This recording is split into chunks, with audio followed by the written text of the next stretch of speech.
Verbal reasoning is about thinking with the words across the text. And verbal reasoning, probably all of you remember encountering that when you took an SAT or an ACT.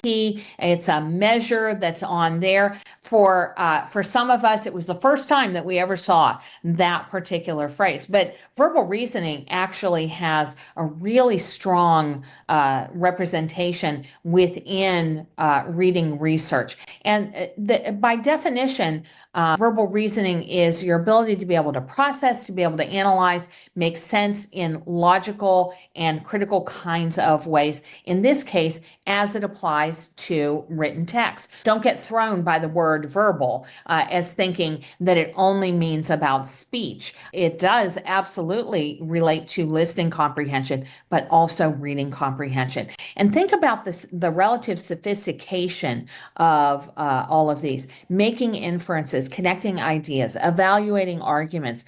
These are all what are sometimes referred to as higher order kinds of skills. And what verbal reasoning supports is deeper comprehension, not just surface level comprehension. Hey, I understood this at a literal level, but how can I go deeper for that?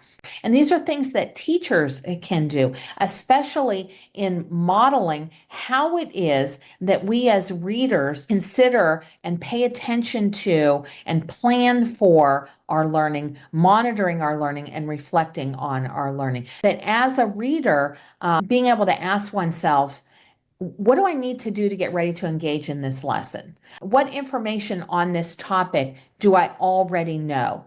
In terms of being able to monitor one's understanding, is this a time when I should ask for help from my peers?